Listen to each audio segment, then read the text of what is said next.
Profe, tengo una pregunta. Sí, adelante.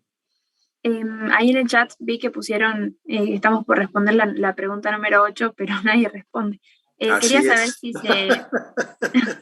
si se refiere a la A diferencia que hay. propósito fue hecho eso. Sabía que no iban a responder. Ahora lo voy a explicar. Lo que pasa es que yo tendría que haber hecho. Estoy experimentando porque es la primera vez que uso esta técnica en este sistema. La he usado en el Collaborate y el Meet, pero no en el Zoom. Entonces no me salieron bien todas las salas. Ya les voy a. Ahora lo voy a explicar porque vamos a explicar en realidad todo. La idea es eso, que tengan un poco de perplejidad. Pareciera que Era la diferencia que hay entre las regladas y las discrecionales. Claro, primero hay que saber qué es cada una y después, bueno, hacer la distinción. Bien, perfecto, profe, gracias. Por ahí me están contestando, en realidad.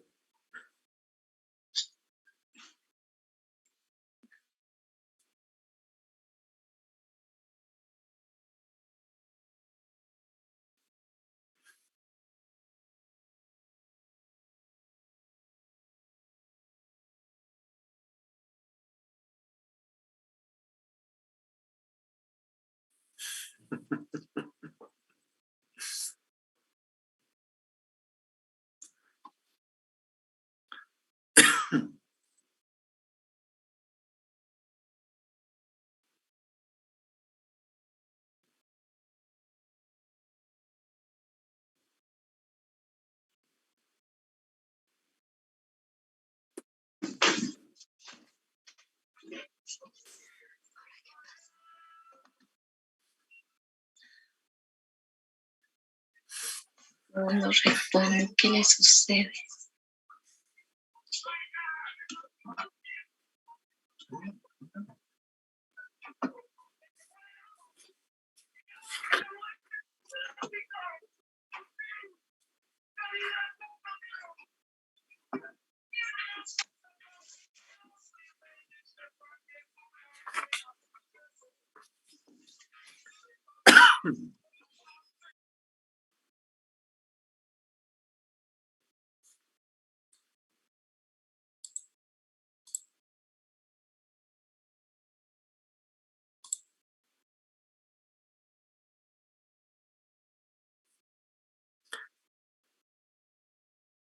Bueno. Bien.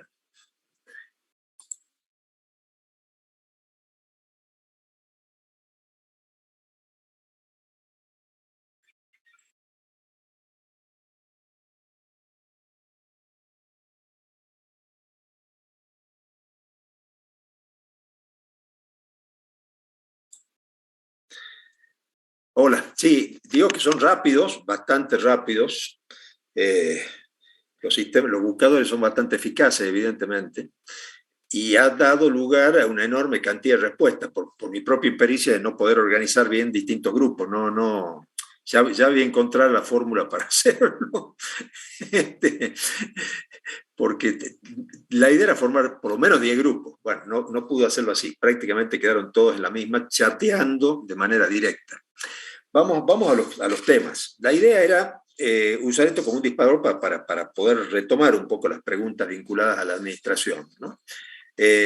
Una curiosidad que tiene también el derecho, y sobre todo el derecho administrativo, que tiene distintos efectos según el lado en el que uno lo analice, ¿no? Ya antiguamente se decía que se podía analizar ex parte principis y ex parte populis, o sea, desde el punto de vista del Estado, del príncipe y desde el punto de vista de la gente, ¿no? Porque el derecho administrativo, al ser un sistema regulatorio de la autoridad del Estado y que fija límites al ejercicio del poder, necesariamente se puede ver de las dos maneras, desde el punto de vista del ejercicio, es decir, la imposición del Estado de reglas de derecho, o desde el punto de vista de quien se ha sometido a esa regla de derecho y la conjunción, digamos, de garantía y de derechos que los ciudadanos tienen frente al Estado, ¿no? Esos dos aspectos que juegan siempre dentro de todo el procedimiento del derecho administrativo y que ayudan a razonar muchas veces el alcance de los preceptos en los que puede haber alguna duda respecto de su aplicación. Acá, como como en muchas situaciones jurídicas, en la duda se está a favor del administrado, ¿no es cierto? Frente a una cuestión que tenga materia interpretativa, que pueda tener más de un efecto que pueda afectar, digamos, que puede incidir sobre los derechos o alterar los derechos de las personas, en la duda, la interpretación siempre va a tender no tanto a la consolidación del poder, sino a beneficiar al administrado. Este es un principio, el indubio pro operario en materia laboral, el indubio pro favor de Vitoris en materia tributaria, el indubio pro administrado, es decir, son principios jurídicos que ayudan a interpretar la norma. Entonces, toda la regulación estatal y su interpretación se puede ver desde las dos maneras. Generalmente se lo hace así para poder hacer coincidir o conjugar, digamos, distintas vertientes de reflexión sobre la temática y coincidir en un solo sentido para su aplicación, ¿no? Así que bueno, ya voy a aprender más a hacer más grupos y en la próxima pregunta vamos a tratar de ver si podemos organizarlo mejor.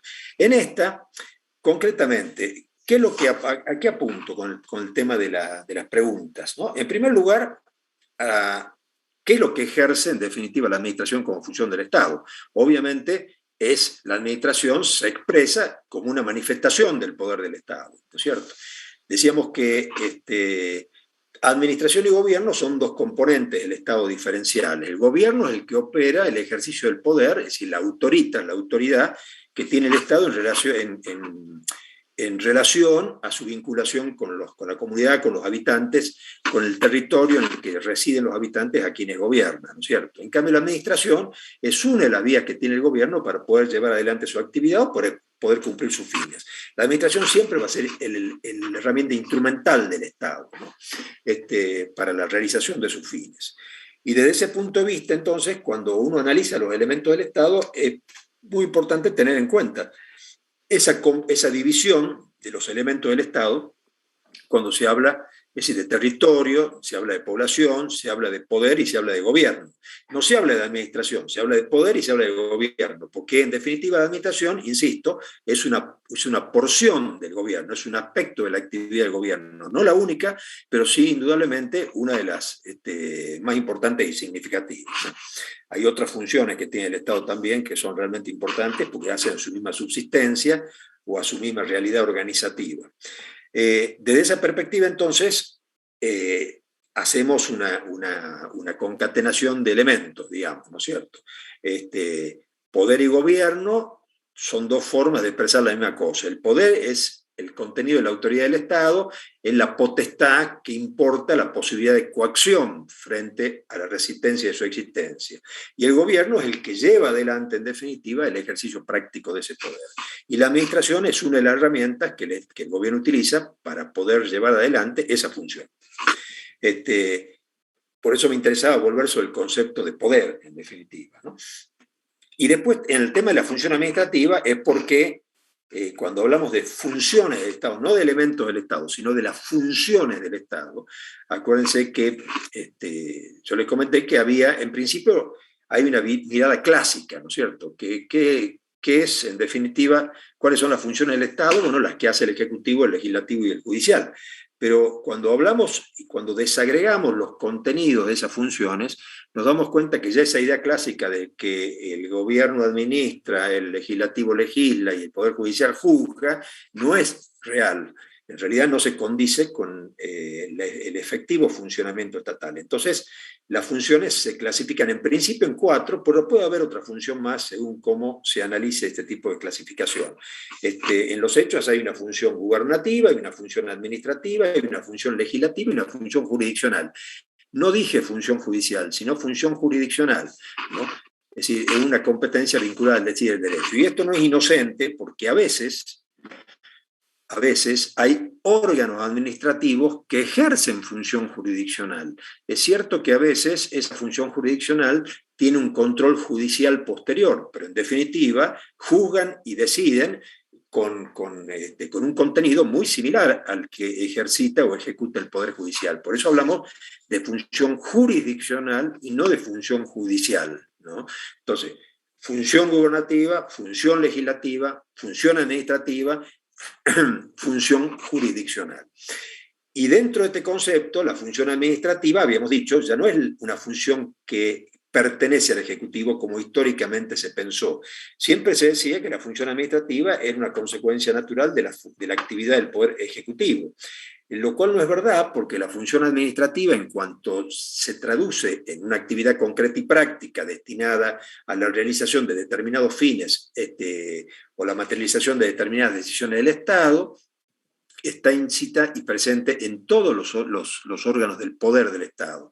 Todos los órganos del poder del Estado ejercen una función administrativa, cada uno con sus características. Está claro que mayoritariamente, cuantitativamente, es el Poder Ejecutivo el que reúne la mayor cantidad de funciones administrativas, pero no exclusivamente es el que ejerce esa función.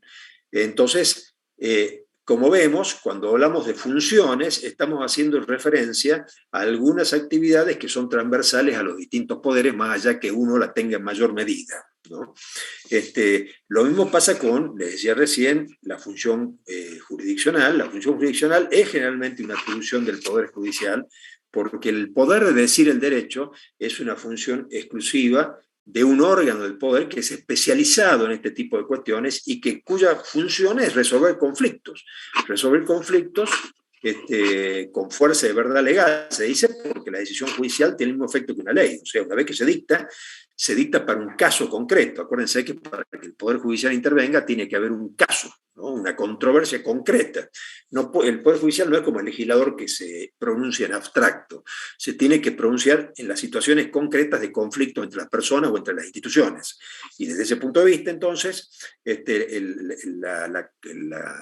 concepto de decir el derecho tiene que ver con el ejercicio de una función especializada y atribuida a ese órgano de poder. Pero, decía, el mismo Poder Judicial es reconocido. Hay un caso famoso que se llama Fernández Arias, que es del año 60, que abrió una puerta que después se tomó en distintos fallos a lo largo del tiempo posteriores, que dijo que no, que en realidad sí podía haber órganos administrativos que tuvieran una función de tipo jurisdiccional, o sea, que pudieran resolver conflictos. De hecho, por ejemplo, los entes reguladores de servicio público, cuando uno va a hacer una queja, por ejemplo, contra el mal servicio de EDESA, o los reiterados y permanentes protestas contra Aguas de Salta, que es una empresa, si bien privatizada, es una empresa, una sociedad anónima que pertenece al Estado, concesionada, o sea, sigue perteneciendo al Estado.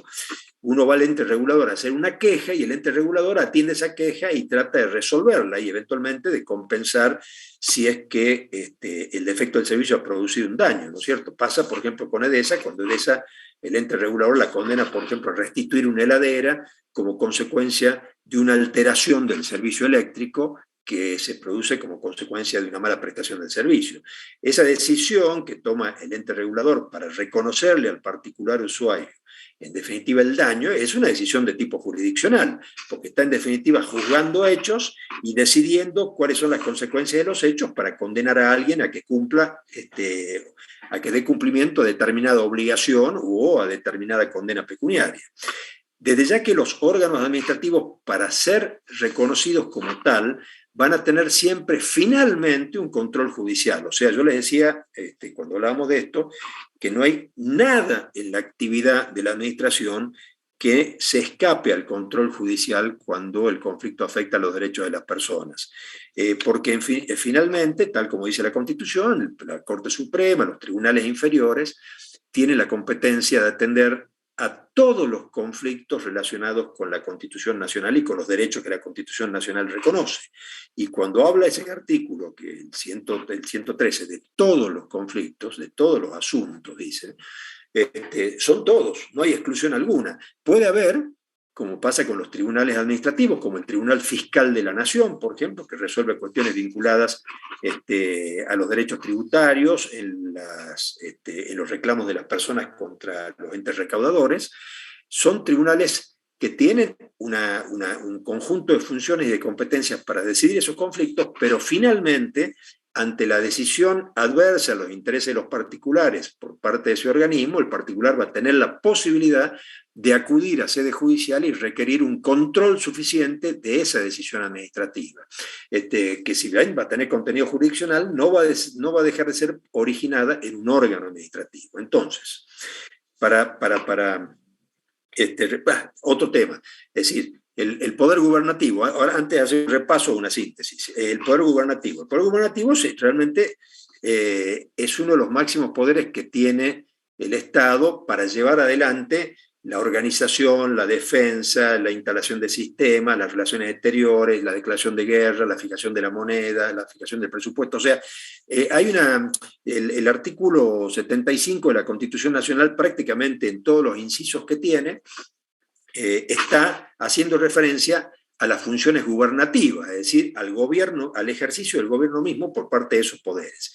Lo mismo que el artículo 99, que hace referencia a las atribuciones del Ejecutivo. Entonces, significa esto que la función gubernativa, estrictamente, le pertenece en principio a dos órganos del Estado, que son el Poder Ejecutivo y el Poder Legislativo.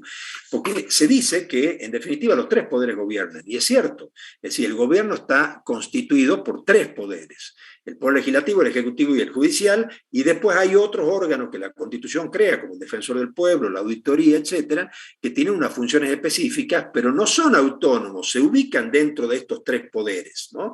El Defensor del Pueblo se ubica dentro del ámbito legislativo, la Auditoría también, la Sindicatura dentro del ámbito del Ejecutivo. Es decir, hay, en definitiva, autonomía en la creación de estos órganos, pero están dentro de un esquema general de poder. Entonces, la función gubernativa en los hechos no le pertenece al Poder Judicial, porque el Poder Judicial no gobierna, aunque integre el gobierno de la nación, no gobierna en el sentido constitucional que señalan los artículos 75 y 99 de la Constitución Nacional, ¿no? Entonces hay que distinguir esta cuestión, es decir, los tres poderes instituyen el gobierno de la nación, pero la función gubernativa, que también se llama función política o función institucional, la ejercen solo dos de los poderes, el Ejecutivo y el Legislativo, ¿no? Que son los que toman las decisiones más importantes en relación a la existencia, a la sustentabilidad y a la realidad política del país todo, ¿no es cierto? Entonces, función administrativa, función jurisdiccional, función gubernativa, y la función legislativa, que sí, de todas, si bien también es una función exclusiva del Poder Legislativo, en el sentido de que el Ejecutivo dicta leyes, es decir, normas generales y abstractas, es decir, generales porque están destinadas a regular un número indeterminado de supuestos. La ley no es algo que diga que contenga un articulado particularizado en relación a un caso concreto, sino se refiere a una multiplicidad de casos. Lo mismo desde el punto de vista de la abstracción, o sea, no se sabe exactamente en qué supuesto se va a aplicar solo cuando se produzca el supuesto de hecho que motiva su aplicación. Eso no se sabe antes. Entonces la ley está pensada para la generalidad de una manera abstracta. Esa función legislativa de darle carácter general y obligatorio, imperativo a la ley debe ser cumplida, y si no es cumplida, el Estado puede ejercitar coactivamente su fuerza para que sea cumplida. El Ejecutivo la legisla, la usa a esa función legislativa cuando emite reglamentos, cuando ya vamos a ver qué son los reglamentos y qué función cumplen en el derecho administrativo. Cuando el Ejecutivo dicta reglamentos, es decir, normas de organización que regulan derechos de los particulares, estos reglamentos en sustancia tienen contenido legislativo, porque el Estado está regulando derechos dentro de esos reglamentos. Por supuesto que el reglamento es un escalón inferior a la ley. Si hay una ley que regula la misma materia, va a prevalecer la ley sobre el reglamento.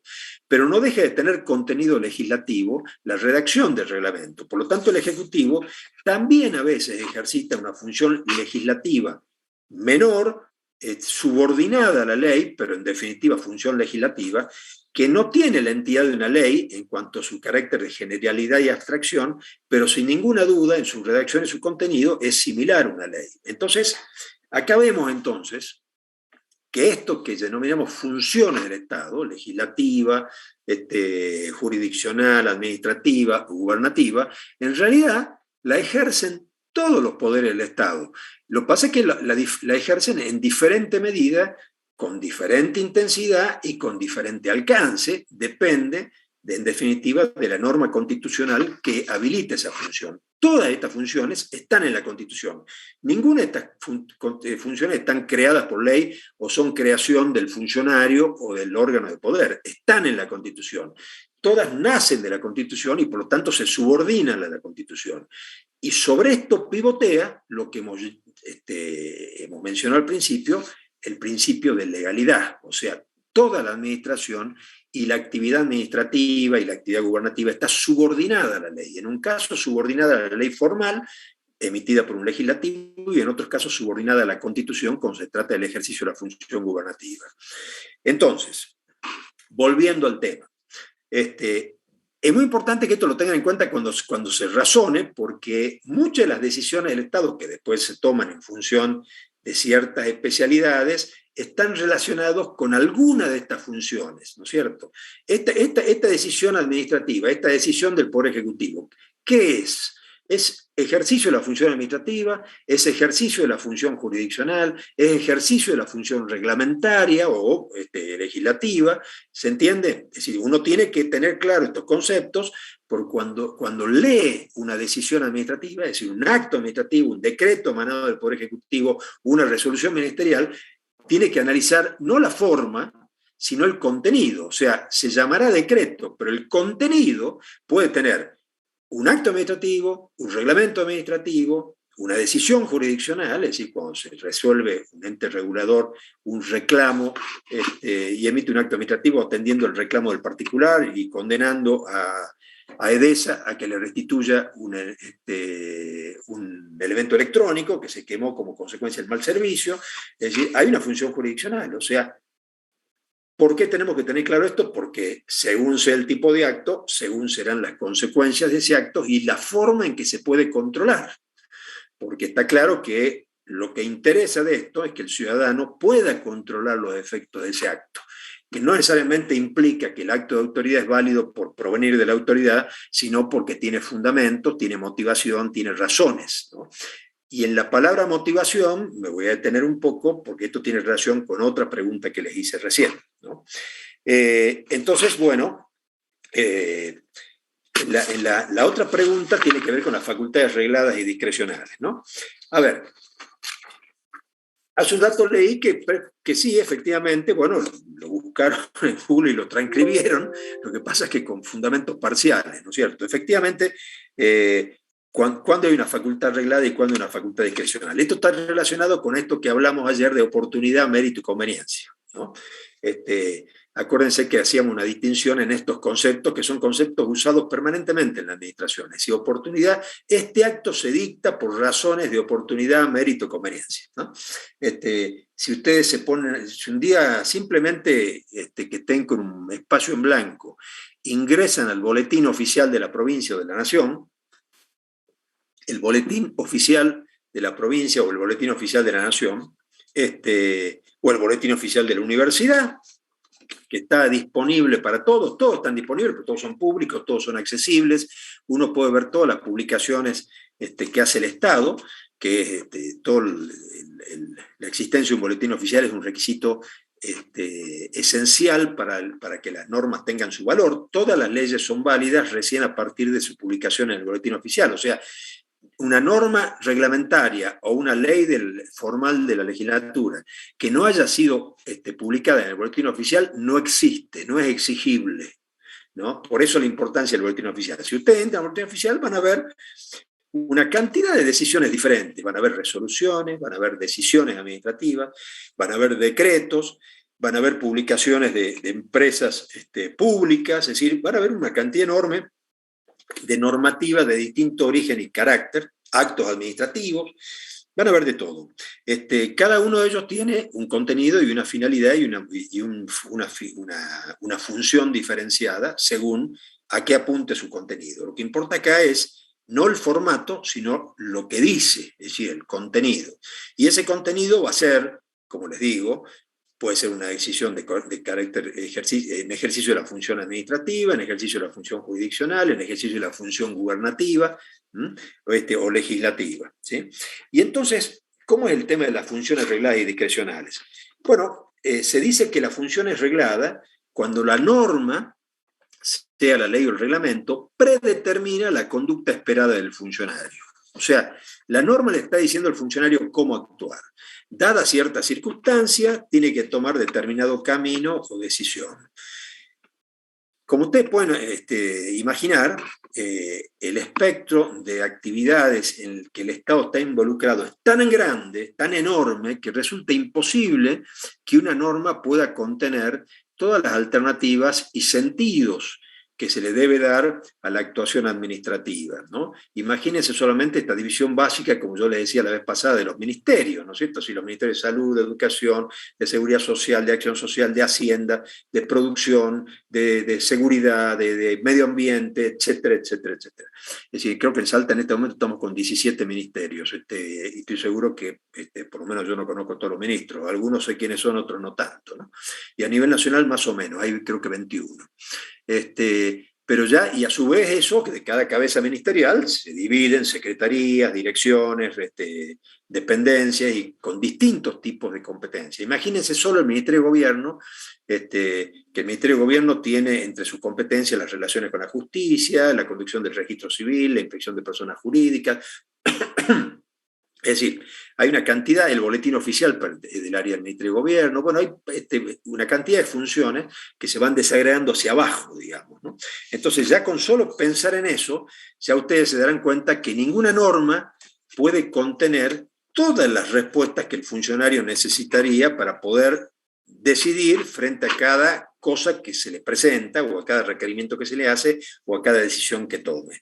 Entonces, en principio, esta idea de que la norma predetermina la conducta del funcionario, y que a eso le llamamos facultad reglada, es relativa.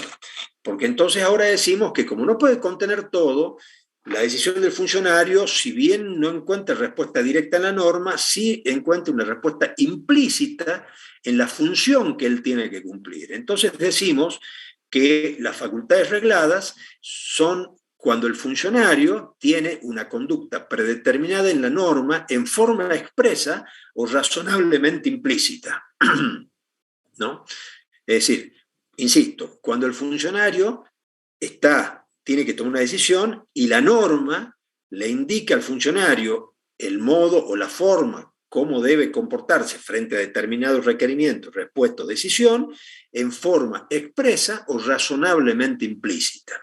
Esto de razonablemente implícita tiene que ver, por ejemplo, con la naturaleza de las competencias o de la función que ese funcionario cumple. Por ejemplo, si un funcionario es un funcionario de salud, dirige un hospital, está claro que todas las demandas que tenga para poder asistir a los enfermos van a estar relacionadas con el ejercicio de su función de atender y asistir a los enfermos que reclamen esa asistencia y hacerlo en función de las técnicas y competencias que él tenga adquirida como profesional de la medicina, ¿no es cierto? Entonces eso está implícito en la norma, que la respuesta de ese médico va a estar acorde con la naturaleza de sus competencias. Pero eso tampoco alcanza, porque en la realidad, y sucede en la mayor parte de los casos, hay muchísimas situaciones en que el funcionario no va a encontrar ni en la norma expresa, ni en una interpretación tratando de extraer aquello que llamamos contenidos razonablemente implícitas, no va a extraer la respuesta. Entonces, como eso ya la norma misma, es decir, el legislador mismo lo sabe, porque la norma no puede determinar todas las situaciones, entonces le va a dejar una bisagra al funcionario y le va a decir, bueno, en estos casos, cuando usted no pueda sacar la solución de la norma o de su contenido implícito, entonces se le abre una ventana de oportunidad, diríamos, en el derecho privado, en el ámbito privado, ¿no? Es decir, le vamos a dejar que pueda decidir en función de distintas opciones que usted entiende que son opciones igualmente válidas, ¿no? Entonces acá entramos en el campo que llamamos de la discrecionalidad administrativa, ¿no? Es decir, en todos estos espacios donde la norma no puede dar claridad sobre la forma en que el funcionario debe actuar o responder, la norma misma le deja al funcionario un margen de acción para que él interprete, es decir, para que él pueda discernir las distintas opciones que surgen de ese hecho, y de esas opciones toma la alternativa que él cree más válida. Bueno, acá se abre, esta norma dice lo que el funcionario tiene que hacer, y el funcionario hace lo que dice la norma, no hay que explicar nada, porque la norma ya la explica. Si hay que interpretar para ver si en realidad la cuestión no está clara, pero surge implícitamente del contenido de la norma y de la misión o funciones que cumple ese funcionario, bueno, tampoco quizás haya que explicar mucho, porque quizá la norma misma está indicando el margen de razonamiento para poder entender cuál es el sentido o alcance que tiene en su aplicación. Pero cuando se trata de entrar al campo de la discrecionalidad, es decir, cuando la norma habilita la definición de las distintas alternativas y la elección de entre las alternativas la que el funcionario cree más correcta, pues acá el funcionario para tomar esa decisión tiene que explicar lo que hace, tiene que fundamentarlo en las cuestiones que tiene que decidir. Es decir, acá lo que llamamos fundamento o motivación, la palabra motivación, recuérdenla que la vamos a ver más de una vez, es decir, la palabra motivación, que en definitiva es el fundamento de lo que decide el funcionario, implica que ha ejercitado la discrecionalidad según la habilitación de la misma norma, porque la discrecionalidad no es inventar una competencia o inventar una situación. Toda cuestión, acuérdense, volvemos al mismo tema, principio de legalidad. Todo lo que hace un funcionario tiene que estar sujeto y sometido al principio de legalidad. Es decir, una norma que le está diciendo lo que hacer o lo habilita a hacer en función de su criterio. Pero siempre es la norma, ¿no es cierto? Entonces, aún las funciones discrecionales están sujetas al principio de legalidad. Por eso cuando el funcionario no tiene una respuesta a la norma y tiene que discernir, investigar y razonar sobre cuáles son las opciones que le quedan para poder decidir, y elige una de esas opciones, está actuando de forma discrecional, es decir, está actuando según los criterios que surgen de la lógica, del sentido común, o de las competencias técnicas que tenga ese funcionario, sea un ingeniero, un médico, quien sea, ¿no es cierto? Entonces, pero si lo hace, va a tener que explicarlo, es decir, va a tener que explicar cómo llega a esta conclusión, cómo ha hecho el razonamiento y cómo llega a esta conclusión, porque si no lo hace, esa decisión va a ser inválida, ¿no? Va a ser inválida porque no se explica en función del principio de legalidad que le habilita a poder resolver las cuestiones de manera discrecional. Entonces, discrecionalidad no es libertad de acción, no es hacer lo que el funcionario le parece, ¿no? Esto no funciona en materia administrativa. Discrecionalidad, en definitiva, es una opción que habilita la misma norma para que el funcionario justifique su accionar en base a una serie de razonamientos que la misma norma habilita, ¿no? Yo sé que esto es complicado, esto es abstracto, porque esto a su vez tiene otra consecuencia más. La consecuencia adicional es que cuando hay un planteo, supongamos que el funcionario toma la decisión y viene alguien y se la cuestiona, yo estoy imaginando la situación esta de Tartagal con la denuncia a la médica que hizo un aborto, que no lo hizo, que está autorizada, que no sé qué pasó, pero está claro que estamos hablando de un contexto, un campo en donde la profesional toma una decisión de tipo discrecional y ella cree que está bien fundamentada. Bueno, es decir, evidentemente la investigación esclarecerá la cuestión. Pero lo más importante es el fundamento. Si ella tiene claro cuáles son los razonamientos que hizo y la motivación que le dio, y esa motivación está dentro del marco legal habilitante, y no va a tener problema. Si eso no es así, si tomó de atropello la decisión, bueno, va a haber consecuencias. Y la consecuencia va a ser controlada por el Poder Judicial, porque finalmente esto termina derivado al Poder Judicial. Si el juez ve que la decisión es una decisión consecuencia de una norma, es decir, de una actividad reglada, va a cerrar la causa. Si ve que es una consecuencia de una decisión de carácter discrecional, va a investigar las motivaciones de la acción. Y según la naturaleza de la motivación, va a resolver en un sentido o en otro. Entonces, las facultades regladas, el control judicial es prácticamente inexistente, porque es el cumplimiento de una misión legal. En las facultades discrecionales, el alcance del control judicial va a estar concentrado en la motivación del acto y eventualmente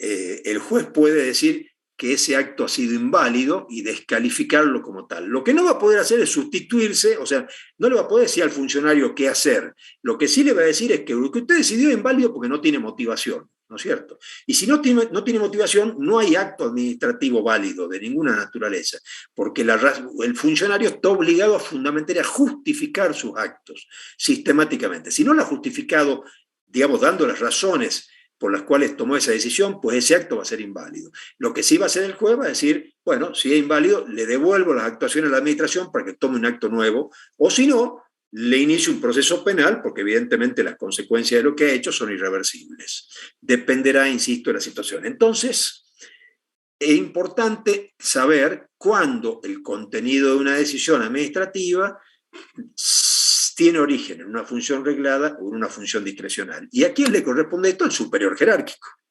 O sea, ¿quién controla en materia administrativa? Siempre, primero, el primer control es el control que tiene como origen la jerarquía, es decir, el superior jerárquico es el que controla al inferior, ¿no? Y cuando eso no funciona, entonces va a controlar el sistema judicial, ¿no? Así que, si no se preocupen por el micrófono, no voy a compartir las cosas de su casa. Bien, cualquier pregunta me la hacen. Yo sé que estas cosas son medio abstractas, pero me detengo porque esto tiene una serie de consecuencias y es materia también, por supuesto, de indagación y de pregunta. Y finalmente, bueno, la otra era en realidad complementaria de la pregunta de la A5, ¿no es cierto? Función administrativa, función administrativa. La función administrativa es exclusiva y excluyente del Poder Ejecutivo, ya dijimos que no. Dijimos que en realidad ninguna de las funciones del Estado es exclusiva de ningún poder, que en realidad todos la ejercen en una medida y otra. Algunos, especialmente, por ejemplo, la función legislativa claramente es una función especializada del Poder Legislativo, pero el Poder Ejecutivo la ejerce cuando ejerce la facultad reglamentaria. Ya vamos a ver qué son los reglamentos, ya vamos a avanzar en eso. Pero ya les voy mencionando cosas que van a aparecer después, porque como les dije el primer día cuando empezamos a hablar, todo el derecho administrativo está relacionado. Lo que vemos acá se va a ver en la bolilla 3, en la bolilla 7, y hay preguntas de esas unidades que nos traen a la bolilla 1 y en un examen nosotros preguntamos absolutamente todo en función de ese tipo de relaciones, ¿no? Así que efectivamente la función administrativa no es ni exclusiva ni excluyente del Poder Ejecutivo, ¿no? Bien, sigamos. Digamos, cuando hablamos del Estado, digamos, habíamos dado una serie de conceptos sobre el Estado, ¿no? En la propuesta de trabajo práctico decíamos, yo les pongo en general, puede decirse que el Estado es un grupo de ciudadanos asentados en un territorio y que tienen poder, un conjunto organizado de hombres que tienen su poder sobre un territorio determinado, la nación jurídicamente organizada, ninguna de las anteriores. Bueno, está claro que la respuesta sería la pregunta B, como bien me lo hicieron saber la gran mayoría de ustedes en el chat. Pero esto ténganlo claro también porque en definitiva cuando hablamos de Estado hablamos de funciones, es una simbiosis, ¿no? Entonces, conjunto organizado de hombres, y que el Estado a su vez tiene personalidad jurídica, y esa personalidad jurídica le permite ejercer y expresar su voluntad a través de órganos, la teoría del órgano, ¿no? La importancia de la personalidad jurídica y de las formas en que el Estado manifiesta su voluntad a través de la teoría del órgano, ¿no? Así que ese tipo de aspectos en esta bolilla son realmente importantes. Estaba viendo las preguntas en esta parte, digamos, en el punto A, y en realidad son preguntas sencillas, en todos los casos las opciones. Hay una sola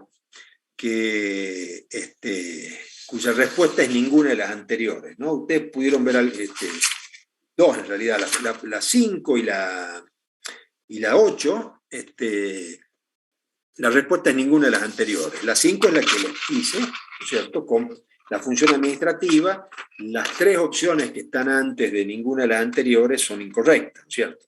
Comprende el dictado de las grandes directrices de orientación política de un país, esa es la función gubernativa, es la que realiza el Poder Ejecutivo, puede ser la administrativa, pero no exclusivamente, es una actividad estatal con límites jurídicos, hablamos de las facultades discrecionales, ninguna de esas es la función administrativa. Pero ya sabemos qué es, actividad concreta, práctica, permanente, acuérdense, ¿no? Función administrativa.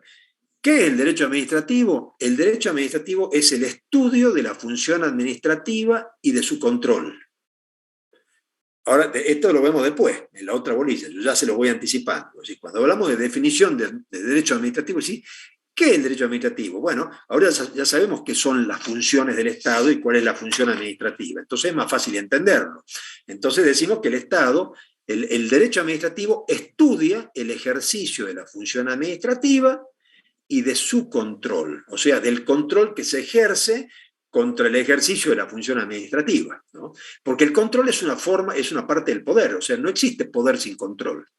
Todo poder tiene implícito las herramientas para el control, de tal manera que cuando hablamos de derecho administrativo hablamos de las dos cosas, hablamos del ejercicio de una facultad, de una potestad, de un poder que me impide llevar adelante decisiones, fijar conductas, fijar reglas, pero también estamos hablando del control que tiene el ejercicio de esas funciones, ¿no?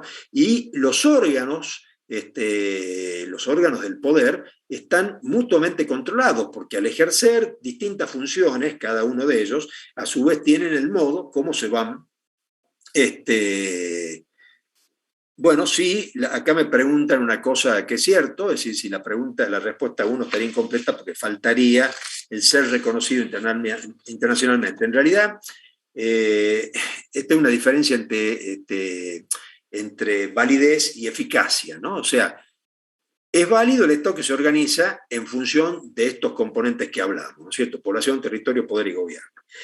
El reconocimiento internacional es un principio de eficacia, o sea, no es una condición para que el Estado exista, pero sí es una condición para que el Estado pueda operar en el ámbito internacional, ¿no es cierto?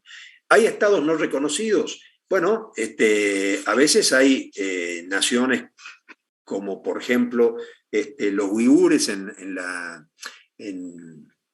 zona de Tailandia, por ejemplo, que son una etnia que tiene un conflicto permanente, porque está en una zona que linda Tailandia con China y con la India, y entonces hay una cuestión ahí, desde el punto de vista de la existencia de este Estado, que muchos países no han reconocido, pero que sin embargo tiene cierto nivel de autonomía, y entonces a veces se dice que es un Estado, a veces se dice que es una nación a la que le falta Estado, como pudo haberse dicho de los judíos en algún momento, hasta que se instaló el Estado de Israel, pero en definitiva, en principio, el reconocimiento... Sí, perdón, ¿alguien dijo algo?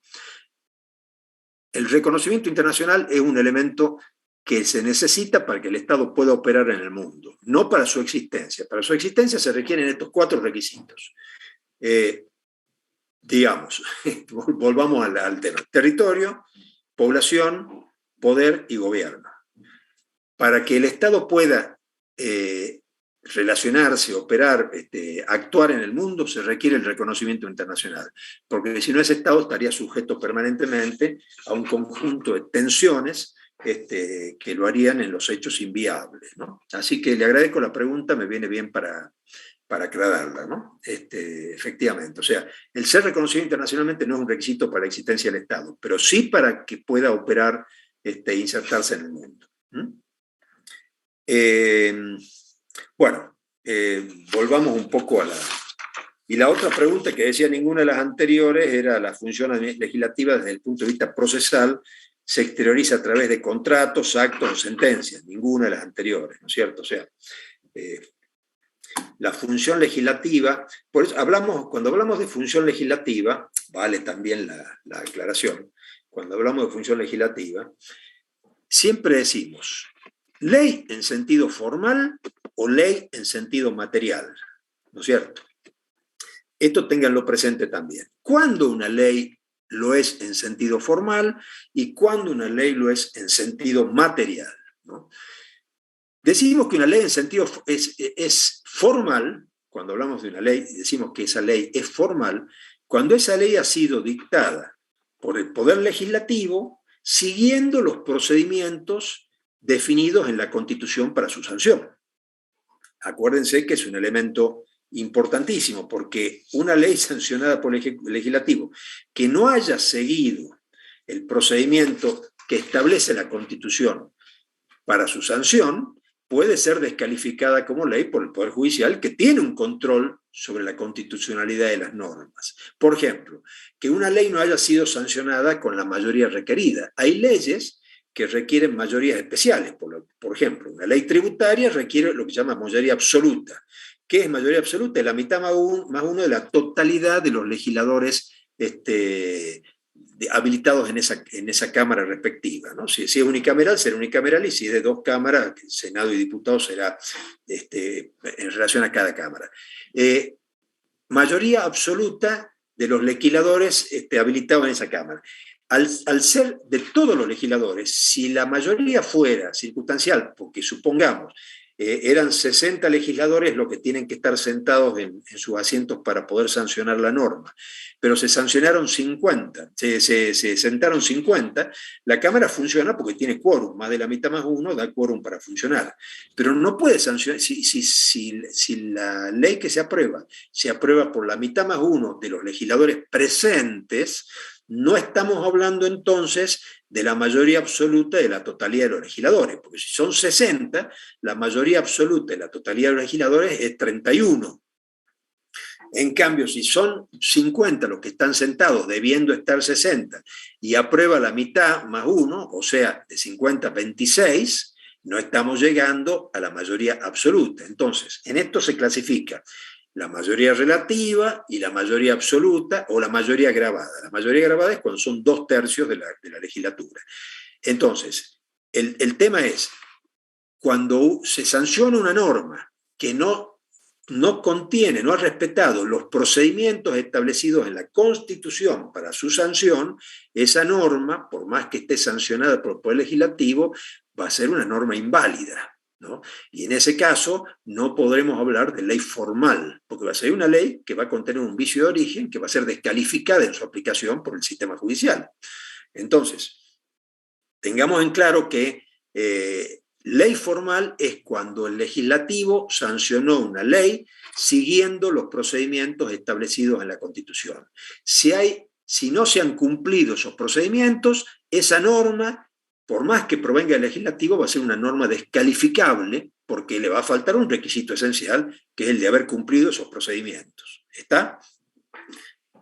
¿Y cuándo hay una ley en sentido material? Cuando una norma se dice, esto es ley en sentido material. Eso es cuando existe una norma de carácter general que está dictado por otras dependencias no legislativas, el Ejecutivo, cuando dicta un reglamento, que tiene el mismo carácter de una ley, o sea, es general, es abstracta, se proyecta sobre los derechos de las partes, el Ejecutivo tiene herramientas coactivas para hacerla cumplir, de tal manera que cuando el Ejecutivo está habilitado a dictar un reglamento, el reglamento puede provenir de una habilitación constitucional o de una habilitación de la misma ley, o sea, el legislativo le puede dar al Ejecutivo habilitaciones para dictar reglamentos, pero también el Ejecutivo tiene algunas competencias propias derivadas de la Constitución para dictar reglamentos, ¿no? Cuando el Ejecutivo dicta un reglamento, estamos hablando en el sentido estricto de una norma de contenido legislativo, pero que es un contenido legislativo de carácter material, porque no procede del sistema constitucional de aprobación de las leyes, sino de una habilitación que es delegada, atribuida al Ejecutivo para otro alcance y otro nivel, ¿no? Por eso, ley sentido material son todas las normas de carácter general que cumplimos que no tengan la característica de ley formal. ¿Y cuándo tienen característica de ley formal? Cuando han sido sancionadas por legislativo siguiendo los procedimientos habilitados en la Constitución. El concepto de ley formal vale, por ejemplo, también para las ordenanzas del Consejo Deliberante. Porque en una época se creía que las ordenanzas en sentido deliberante no eran leyes en sentido estricto, y sí lo son. Es decir, son leyes en sentido formal porque han sido sancionadas según el procedimiento que está establecido en sus cartas orgánicas. Acuérdense que en la reforma constitucional de la Constitución Nacional del año 94, se les reconoció a los municipios su carácter autónomo. Al reconocerle su carácter autónomo significa la capacidad de dictar sus propias normas. Hasta ese momento, muchas de las normas generales que regían los municipios tenían que ser convalidadas por leyes de la legislatura, es decir, los municipios no tenían autonomía, eran meras entidades autárquicas del gobierno central. Después de la reforma constitucional nacional del año 94, aunque Salta ya había establecido, en la Constitución de Salta del año 1986, es decir, casi 8 años antes que la reforma nacional, ya reconocía a los municipios su carácter autónomo, ¿no? Pero esto se acentuó, digamos, ya se convalidó con un marco jurídico más importante cuando la Constitución lo hizo. Y desde ese momento los municipios dictan sus propias normas, las normas dentro del ámbito de las competencias que tienen atribuidas, y las sanciones de las ordenanzas por los consejos deliberantes tienen el mismo alcance que una ley. Es decir, solo la diferencia es que una ley rige en toda la provincia y la ordenanza rige solo en el ejido urbano, ¿no? Es decir, en la frontera del territorio municipal, no puede ir más allá. No es una norma en este sistema que tenemos nosotros desde el punto de vista institucional, de un triple orden, digamos, nacional, provincial y municipal. Las normas que dictan la nación, los municipios o la provincia rigen en el ámbito territorial que a cada uno le toca. En el ámbito nacional hay una distinción importante, sí, porque la nación en las leyes que dicta distingue entre leyes federales, leyes nacionales, ¿no? Y normativas organizacionales, ¿no? Es decir, ¿cuáles son las leyes federales? Son aquellas en las que ejerce competencias específicas que valen para todo el territorio nacional. Por ejemplo, las leyes de migraciones, las leyes de aduanas, las leyes tributarias, esas son típicas leyes federales, ¿no es cierto? Porque las dicta el Poder Legislativo de la Nación con validez para todo el territorio nacional. Después dicta lo que llamamos los códigos de fondo, es decir, los códigos del civil, el comercial, de minería, la seguridad social, del trabajo, el código penal, etcétera, que esas son lo que llamamos derecho común, es decir, la nación las crea, es decir, son normas de alcance nacional, pero la aplicación y la regulación procedimental es patrimonio de las provincias. O sea, la nación dicta el Código Civil, pero la nación no puede dictar procedimiento, es decir, no puede decirle a las provincias cómo lo van a aplicar en su interior. Entonces, las provincias dictan lo que se llaman los códigos de procedimientos de cada una de las especialidades que dice el artículo 75, inciso 12 de la Nación. O sea, del Código Civil tenemos el Código de Procedimiento Civil y Comercial, del Derecho del Trabajo y de la Seguridad Social tenemos el Código de Procedimientos del Trabajo, etcétera. Las provincias son las que dictan esos códigos. Y después están las otras normas, pues puede haber leyes convenios también, o sea, convenios que celebra la nación con provincias, con una o con más provincias, que tienen una aprobación especial. En la ley convenio por excelencia es la ley de coparticipación nacional, que surge de un acuerdo general entre las provincias y la nación, y es aprobado por el Congreso con una mayoría agravada, es decir, los 2/3 de sus miembros, de la totalidad de sus miembros, no se puede sancionar con mayoría simple. Esa es una ley convenio, por ejemplo. Y después hay otras leyes, las leyes que dicta el Poder Legislativo para lo que se llaman los territorios federales, ¿no es cierto? O sea, ¿qué son los territorios federales? Por ejemplo, los que ocupan las Fuerzas Armadas, las Fuerzas de Seguridad, los que ocupan parte de las plataformas marítimas. Esos son espacios nacionales que están regulados por legislación específica de la nación, porque esos son zonas de administración directa del Estado federal, ¿no? Ahí ya no, las provincias no tienen injerencia directa, digamos, ¿no? Lo que va más allá de la plataforma marítima, por ejemplo, o en los establecimientos federales. Es decir, acá tenemos muchos establecimientos federales, es decir, cada oficina nacional que tiene la ANSES, por ejemplo, es una oficina federal, por ejemplo, ¿no? Esas son leyes, se dictan leyes para ese tipo de ámbitos especializados, Fuerzas de Seguridad, Fuerzas Armadas, instituciones de todo tipo, hay delegaciones de la Auditoría Nacional, hay universidades nacionales, el espacio que ocupan las universidades nacionales, como esta, es un espacio regulado por el derecho federal, está excluida toda injerencia o intervención local. O sea, ni la provincia ni los municipios pueden dictar normativas que afecten el ámbito de autonomía de la universidad, por ejemplo, ¿no es cierto? Sí, tiene otra normativa la universidad diferente de la normativa provincial o municipal. Así que el campo legislativo es un campo bastante amplio, ¿no?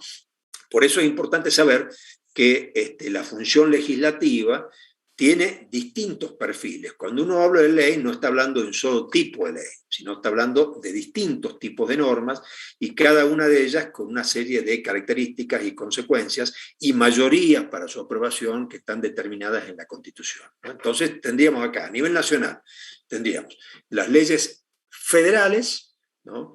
Que regulan funciones específicas del Estado federal, como el correo, por ejemplo, las leyes de correo, las leyes de protección de la correspondencia, las leyes de migraciones, las leyes de aduana, las leyes tributarias nacionales. Esas son legislación federal, rigen para todo el territorio y para todos. Las leyes vinculadas al derecho común, es decir, las leyes que se consideran nacionales, de leyes que tienden a establecer los derechos de las personas en cada uno de los campos en que la persona actúa o se relaciona, es decir, campo civil, comercial, laboral, etcétera, etcétera. El campo de la regulación de los territorios o los lugares de jurisdicción federal, las universidades, las Fuerzas Armadas, las Fuerzas de Seguridad nacionales, obviamente, ¿sí? La plataforma marítima, ¿sí? El espacio aéreo, esos son regulaciones específicas del Estado Nacional. Y después tiene leyes convenios, como por ejemplo la más importante, sin duda, la de la coparticipación federal. En cambio, a nivel provincial, no existe esa caracterización, porque en realidad, salvo acuerdos con los municipios, está perfectamente bien delimitado el campo de acción legislativo de la provincia como el de las entidades comunales, ¿no? Y esto está bien establecido en la Constitución, cuáles son las jurisdicciones que corresponden a cada uno. Desde ya que puede haber convenios, como por ejemplo ocurre el sistema de transporte público, por ejemplo, en la zona metropolitana, es decir, la zona que abarca la ciudad de Salta y alrededores, todos los municipios alrededor, creo que hasta Coronel Moldes, es producto en definitiva de una normativa en donde los municipios se han adherido y le han cedido a un ente metropolitano la jurisdicción y la competencia para poder intervenir en el transporte público. Es decir, ningún municipio, es titularidad de los municipios regular el transporte en su jurisdicción, pero pueden, a través de este convenio, delegarlo, como pasó, en un ente como es la Autoridad Metropolitana de Transporte, que es la que regula todo el sistema de transporte público en lo que se llama región metropolitana, en la ciudad, ¿sí? En todas las ciudades, no solo la capital, sino todos los municipios a través de los cuales corre el sistema de transporte público, ¿no? Así que ahí tenemos campos de competencia distintos. En general, la provincia tiene un campo definido y el municipio también. Así que la función legislativa, la pregunta viene así, aunque es una pregunta corta diciendo se exterioriza a través de estas opciones que damos, en realidad el fondo es tratar de reflexionar sobre qué alcance tiene efectivamente la función legislativa a nivel nacional, provincial o municipal, ¿no? Acá nuevamente les planteo también el tema de qué es administración, ¿no? Acuérdense, este concepto lo tienen que tener siempre presente. Si una cosa es función administrativa, acuérdense que administrar, esto no sé si se los dije ayer y ahora no me acuerdo bien, ¿qué es administrar? ¿No? Administrare. Es una locución latina que se disocia en dos partes. Ad, a, y administrar es servir, ¿no es cierto? Administrar significa servir. Entonces, en la etimología sería servir a. Todo lo que es administración es servicio, es servir a. Por lo tanto, cuando hablamos de administración, hablamos de una estructura de servicios hacia la comunidad, cuando es el Estado, ¿no es cierto?, el que tiene a su cargo la administración. Y en ese sentido, el servir a desde el Estado implica el ejercicio de una multiplicidad de competencias, de funciones, de actividades. Pero dentro de ese administrar, tenemos que definir lo que es la función administrativa. Y la función administrativa, que tiene implícita esta idea del servir a, es una actividad. O sea, cuando dice ¿qué es una función administrativa? Es difícil definirla, pero por eso, porque es difícil definirla, se ha optado por una descripción. Entonces, ¿qué es una actividad? Una actividad concreta, práctica, permanente. ¿Para qué? Para realizar los fines de la administración, ¿no? O sea, por eso les digo, como les dije hace un ratito, es instrumental. El sistema, todo el derecho administrativo, toda la regulación administrativa es instrumental en relación al cumplimiento de los fines del Estado. Por eso es actividad concreta, práctica, permanente, ¿no? Eso es lo que es. ¿Y para qué sirve? Para la realización de los fines de la administración, ¿no? O los fines públicos, o los intereses públicos, como quieran calificarlo, ¿no? En cuanto a los órganos del Estado, que sería la última pregunta, yo quiero decirles que uno a veces, cuando le preguntan cuáles son los órganos del Estado, responde a título de acto reflejo, ejecutivo, legislativo y judicial, ¿no es cierto? Yo acá les voy a pedir que lean la Constitución, y nacional o provincial, porque en los dos casos pasa lo mismo, y extraigan, que están puestos en los manuales, por ejemplo, por cierto, todo lo que es órgano del Estado, pero extraigan de allí, de la lectura de la Constitución, cuáles son los otros órganos que la Constitución crea. Porque la Constitución no solo define la creación del Ejecutivo, el Legislativo y el Judicial, sino contiene otros órganos de suma importancia para la realidad del ejercicio de las funciones estatales, ¿no? Y desde ese punto de vista, ustedes tienen que saber, porque estos órganos tienen diferentes misiones y finalidades, y desde esa perspectiva ustedes la tienen que conocer. Nosotros disociamos órgano de función, función administrativa, legislativa, jurisdiccional y administrativa. Órganos, bueno, ejecutivo, legislativo y judicial, más los demás órganos que crea la Constitución. Y entonces tenemos que ver de qué manera atribuimos estas funciones, relacionamos estas funciones con estos órganos, ¿no? Así que eso les pido que lo lean ustedes, ¿no? En las preguntas con respuestas abiertas, que pretendo que me envíen un mail en grupo, si puede ser en grupo mejor, para no tener respuestas individuales de casi 230 personas, porque no me interesan los nombres acá, sino que lo sepan responder. Me gustaría que me hagan con 2 preguntas, elíjanlas ustedes, me hagan un mail y respondiéndome a estas preguntas con respuestas abiertas, porque me interesa saber de qué manera ustedes razonan sobre estos conceptos. O sea, van a ir seguramente al manual o al buscador y le van a sacar la definición. A mí eso me va a dar una pauta. O me van a explicar en no más de 3 líneas, porque no quiero que sean más de 3 líneas, la respuesta que me tienen que dar, en qué consiste esta pregunta, ¿no es cierto? No quiero que me hagan una tesis. Necesito 3 líneas, nada más, para que me den la pauta si entienden o no la naturaleza de la pregunta o del contenido de la pregunta. Y no más de 2, ¿no? Así que esto sí se los dejo como tarea para el hogar, ¿no?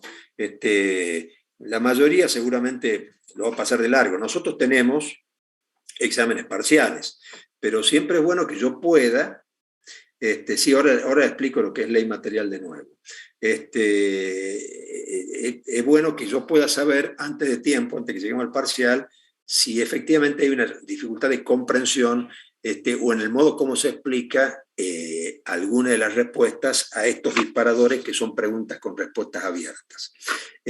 Ahora acá me están preguntando 2 preguntas, sí, nada más que 2, cualquiera. Son 18, creo, son 18 preguntas, así que tienen perejil como dulce de leche. Esto se refiere a la unidad 1, así que está todo contenido allí. Ustedes tienen material en la página, la bibliografía, hay un Gordillo, por ejemplo, Agustín Gordillo, que tiene el Tratado de Derecho Administrativo, tiene los libros directamente disponibles en Internet.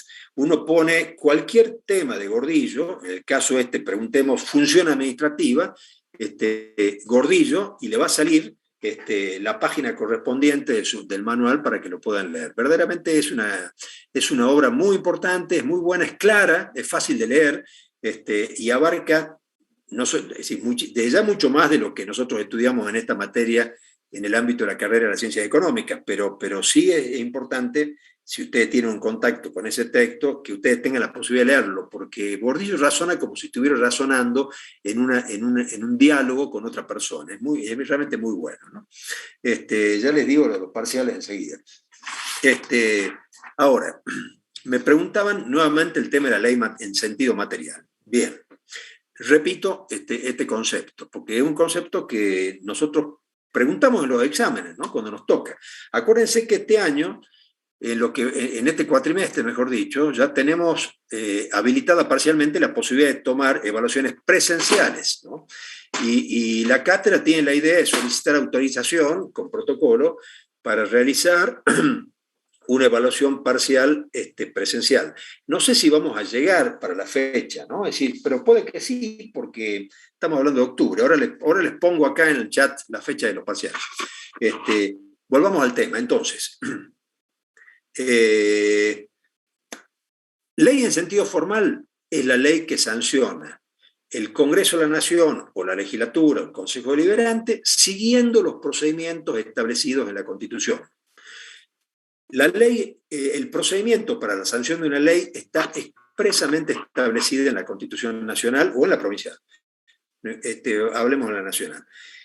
Cuando ustedes abran la Constitución van a ver procedimiento para la sanción de las leyes. Es un capítulo específico que le dice al Congreso de la Nación cómo debe actuar, ¿no? Cómo debe proceder para sancionar una ley en sentido formal. Entonces, se reúne una Cámara que toma la iniciativa, la norma que está aprobada en esta Cámara pasa a la siguiente, que es la Cámara Revisora. Esa Cámara Revisora puede aprobar lo que vino de la otra Cámara o puede reformarlo, por lo tanto lo vuelve para a su vez la Cámara que tuvo la iniciativa revise lo que la otra le corrigió. Bueno, hay un procedimiento y a ese procedimiento se le suman las mayorías.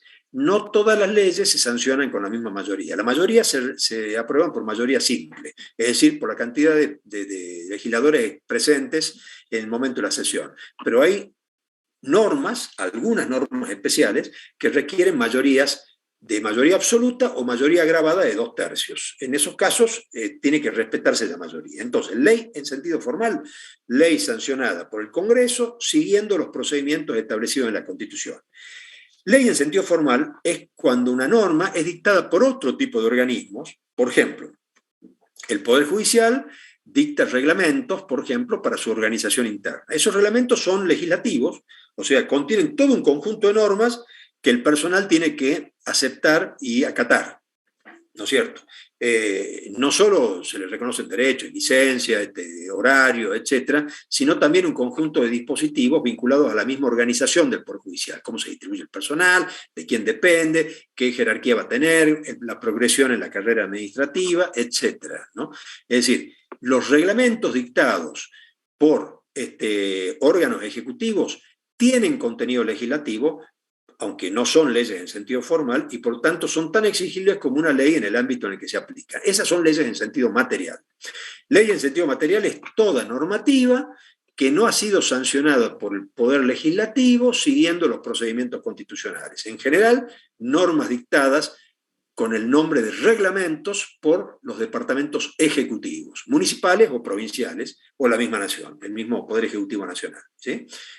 Ley en sentido formal, ley en sentido material. Ambas son exigibles, ambas se publican en el boletín oficial, ambas tienen herramientas coactivas para hacerlas cumplir, pero tienen distinto alcance. Y desde ya que las normas en sentido material tienen un rango inferior a las leyes en sentido formal. Hay una subordinación de una respecto de otra, sobre todo con se trata del mismo tema. Hay veces que los reglamentos regulan cuestiones que no están reguladas en las leyes, ¿no es cierto? Son espacios autónomos de regulación. Y otras veces los reglamentos se dictan en cumplimiento de ciertas habilitaciones legales. En todo caso, siempre van a tener un rango inferior a la ley y van a estar sancionados por, en general, los órganos ejecutivos, ¿no? Los departamentos ejecutivos, las personas jurídicas descentralizadas. Les pongo acá, creo que ya acabo de ver la fecha de los parciales. Efectivamente, primer parcial, 20 de octubre. Recuperatorio, 25 de octubre. No se suspenden las clases. Para que quede claro, ¿no? Y analizaremos si llegamos al 20 de octubre con la posibilidad de hacer una actividad presencial, ¿no? Veremos. En el tema de las preguntas, bueno, ya les di la consigna para que puedan trabajar en esta materia. Yo les voy a explicar, voy a tomarme, digamos, uno o dos temas, a ver que, por ejemplo,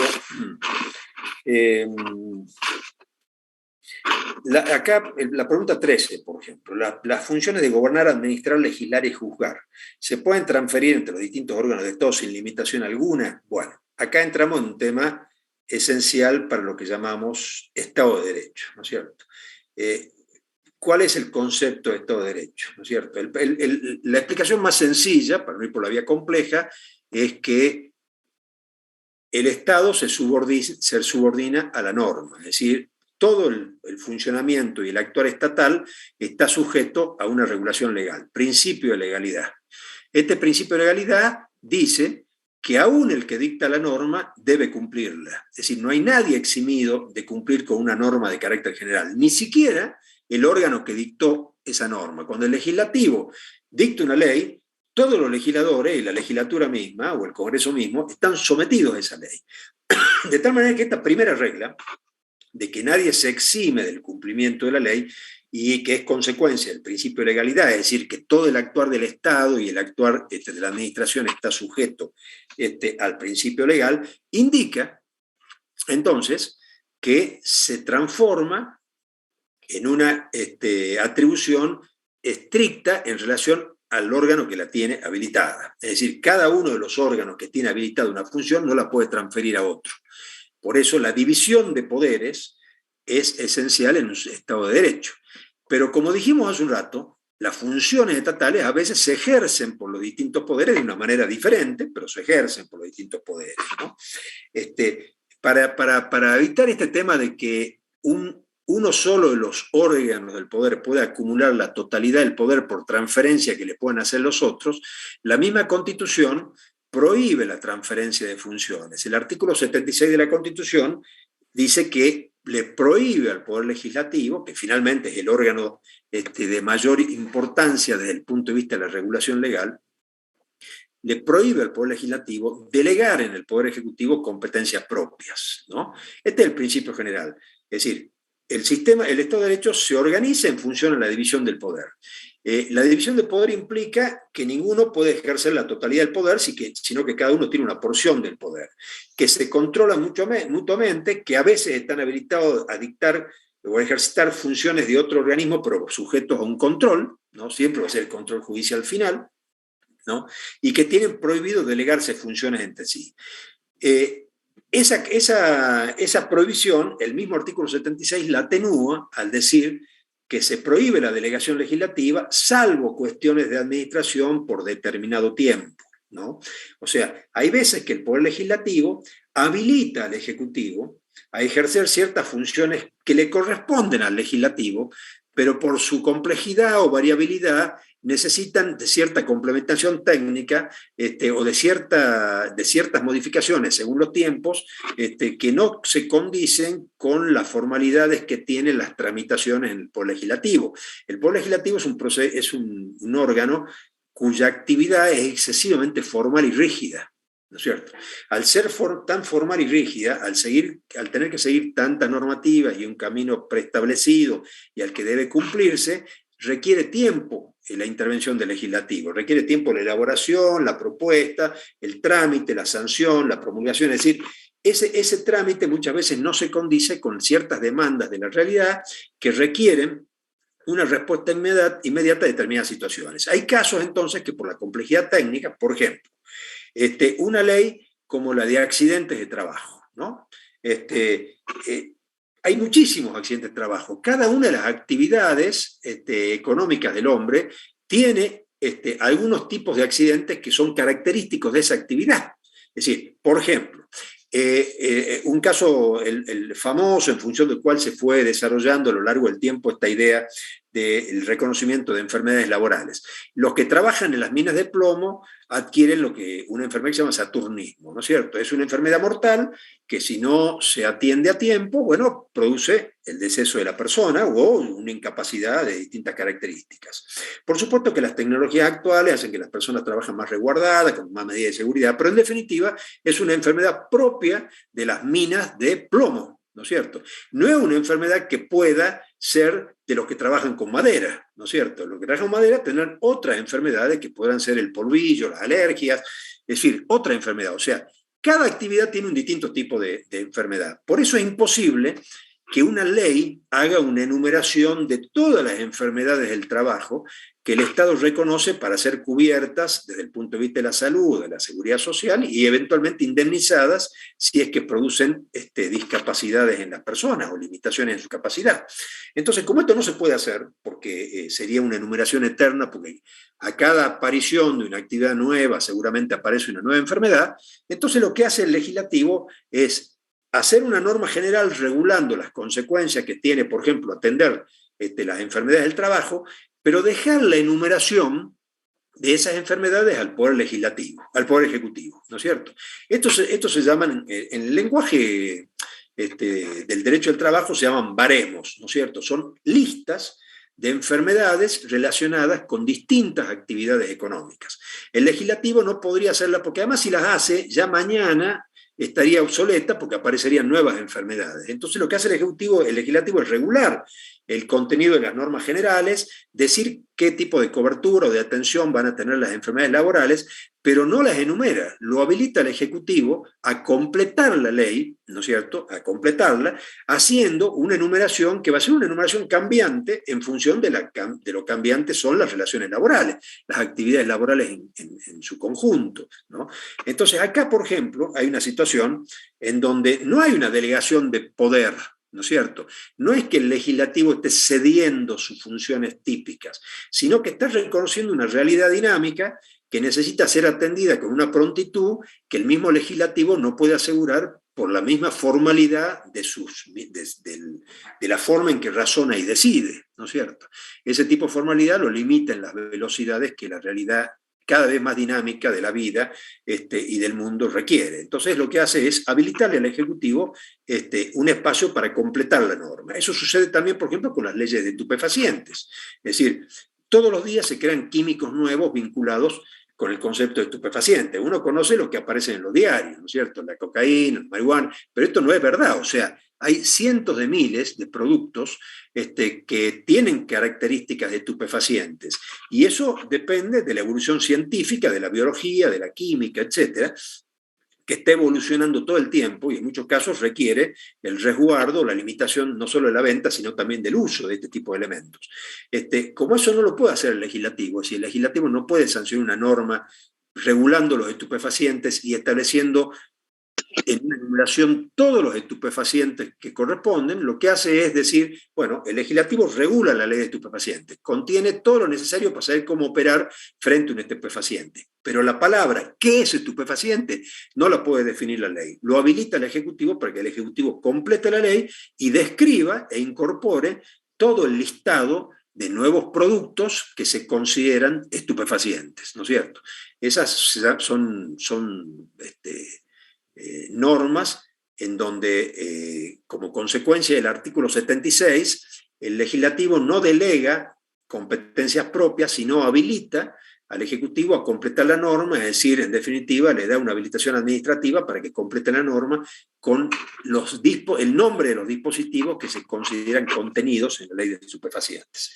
Entonces, volvemos. La función administrativa es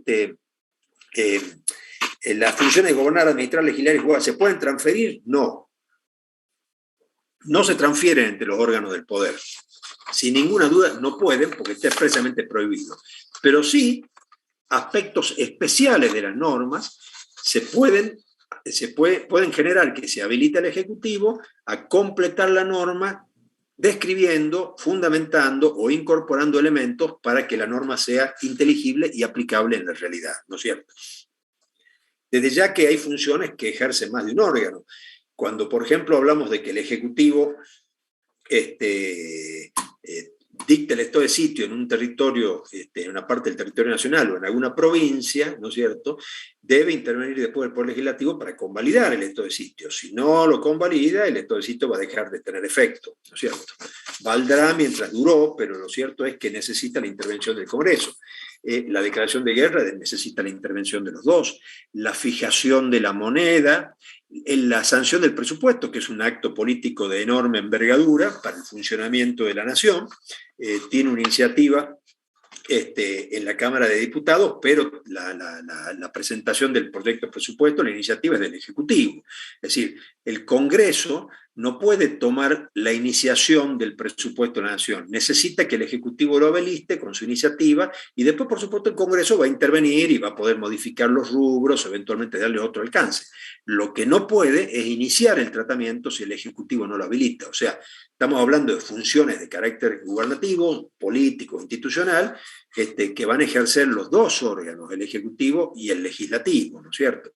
Lo mismo pasa con los tratados, es decir, la celebración de tratados es una iniciativa del Ejecutivo. El Ejecutivo negocia con otros estados o en los tratados interprovinciales con las provincias, toma la iniciativa, define el contenido y después, una vez que el tratado es acordado, lo remite para su aprobación al Congreso de la Nación, que lo tiene que aprobar con una mayoría grabada según el tipo de tratado. Un tratado de derechos humanos necesita la mayoría absoluta de los miembros de cada Cámara, por ejemplo, ¿no? Entonces, en los hechos hay muchas funciones de carácter gubernativa en la que se necesita imperativamente la presencia y la intervención de estos dos órganos, como son el Ejecutivo y el Legislativo, ¿no? Acuérdense también que el Ejecutivo puede vetar las leyes que sanciona el Legislativo, o sea, las tiene que promulgar cuando no tiene objeciones o las puede vetar, y las puede vetar total o parcialmente, es decir, puede hacer observaciones parciales o totales, ¿sí?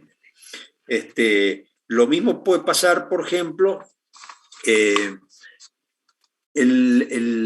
fíjense la complementación, cuando el Poder Judicial juzga a una persona por un delito penal y lo condena, ¿no? El Poder Judicial no tiene el sistema de las cárceles, ni tiene el sistema policial. El sistema policial o el sistema penitenciario es función administrativa, es parte de la función administrativa del Estado.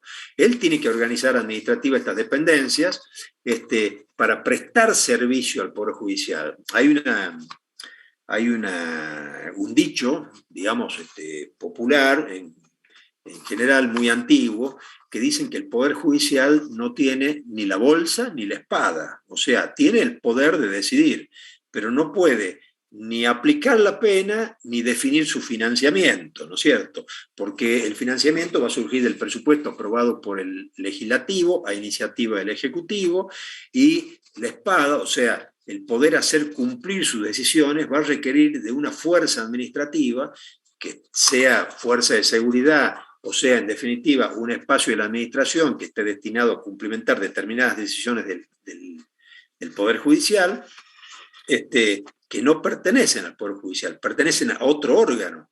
Entonces, en los hechos, esto es una forma de control del poder. El Poder Judicial tiene un poder enorme. Imagínense que una decisión judicial a uno lo puede privar de la libertad o lo puede privar del patrimonio, ¿no es cierto? Nada menos. Entonces, en los hechos, estas son formas en que la división del poder va regulando el alcance del ejercicio de ese poder por cada uno de los órganos. Por eso la pregunta esta, las funciones de gobernar, administrar, legislar y juzgar, ¿se pueden transferir entre los distintos órganos del Estado sin limitación alguna? No, no se pueden transferir. Es decir, las funciones son propias de cada órgano, pero para el cumplimiento de determinadas decisiones de un órgano se requiere necesariamente la complementariedad de otros, ¿no es cierto? Esta sería la respuesta correcta. Entre los poderes no se pueden transferir sus propias competencias, o sea, las competencias que la Constitución les atribuye. Pero sí es cierto que decisiones de un poder necesitan, para hacerse realidad o hacerse efectivas, de la complementación o de la intervención de otro poder, ¿no es cierto? Esto no implica delegar, sino distribuir entre competencias diferentes, es decir, son funciones diferentes, complementarias, para realizar los fines constitucionales, ¿no? Esto, tengan en cuenta entonces que cuando hablamos de división de poderes, estamos hablando de un conjunto de división funcional, donde a cada uno se le da un conjunto de atribuciones, a veces que, digamos, el mismo tipo de funciones ejercidos por distintos órganos, pero finalmente en todos los casos siempre va a haber coordinación, complementariedad y control mutuo. Coordinación, complementariedad y control mutuo, ¿no? Se van a controlar entre todos en función del ejercicio de las competencias que tienen atribuidas, ¿no? Y hay un tema de la función gubernativa que es un tema recurrente, es decir, si es una función que exclusivamente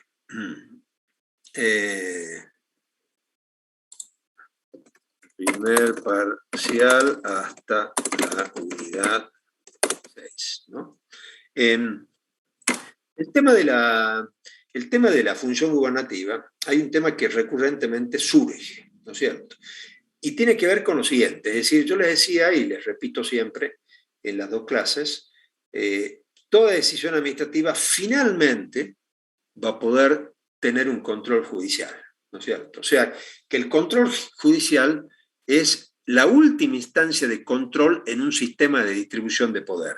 Pero el Poder Judicial solo va a actuar en el caso concreto. O sea, el Poder Judicial podría declarar la inconstitucionalidad de una norma dictada por la legislatura, pero la va a declarar solo en el caso concreto que le es planteado. O sea, una decisión judicial que declare la inconstitucionalidad de una norma dictada por el Poder Legislativo solo va a tener alcance en ese caso. El Poder Judicial no tiene facultad derogatoria de la norma, no tiene facultades legislativas, solo puede actuar en el caso que le es sometido a su decisión, en la controversia que está sujeta a su decisión.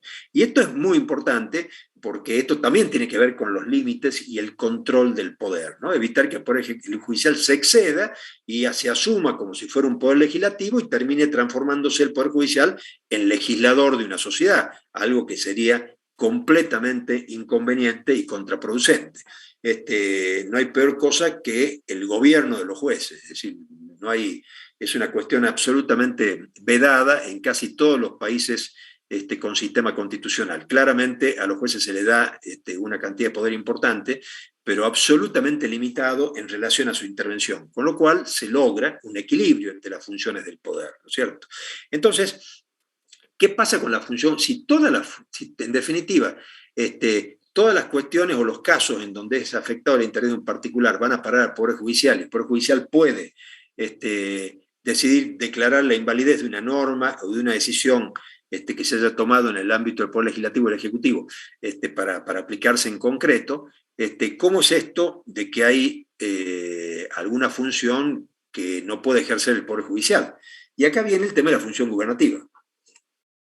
La función gubernativa, o función política, o función institucional, los autores las llaman de estas tres maneras, es la misma cosa, que se expresa a través de actos políticos, son funciones, decía, que exclusivamente pertenecen al Poder Legislativo y al Poder Judicial, al Poder Legislativo y al Poder Ejecutivo.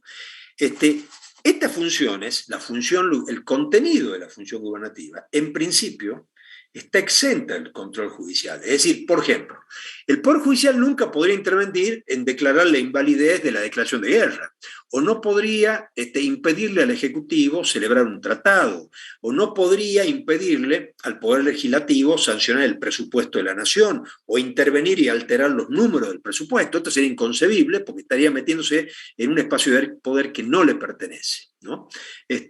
Entonces eso generaría una serie de conflictos de poderes que podrían acabar, vaya a saber cómo. La realidad es que efectivamente, cuando se trata del ejercicio de la función gubernativa, el Poder Judicial no puede intervenir, ni participar, ni decidir sobre los contenidos específicos de esa función gubernativa, pero sí puede intervenir cuando, como consecuencia de la aplicación o del ejercicio de esa función gubernativa, se han generado perjuicios o daños a los particulares, ¿no es cierto? Cuando eso sucede, el Poder Judicial interviene no para invalidar la decisión de carácter gubernativo, sino para imputarle al Estado las consecuencias negativas de esa decisión. De tal manera que el Poder Judicial le podrá decir al Estado, de acuerdo, yo no puedo cuestionar su decisión de carácter gubernativo, por ejemplo, sacar, realizar una serie de controles, como está sucediendo por lo pronto desde el punto de vista del comercio internacional, pero sí puedo castigarlo en el sentido de decirle, va a tener que compensar este señor por las pérdidas producidas a raíz de que usted alentó este tipo de importaciones y mientras estaban en tránsito usted canceló la autorización para importar. Y entonces estas personas que ya habían válidamente comenzado una negociación y ya tienen la mercadería en marcha y la han pagado, ha sufrido un perjuicio como consecuencia de una decisión política que no puedo invalidar como Poder Judicial, pero sí puedo pedir que se indemnice las consecuencias dañosas que esta decisión ha causado a los particulares que se han visto afectados. Entonces, en los hechos, la función gubernativa está exenta en sí misma de control judicial, pero no está exento de control judicial los efectos singulares que estas decisiones de carácter gubernativo producen en los particulares, ¿no?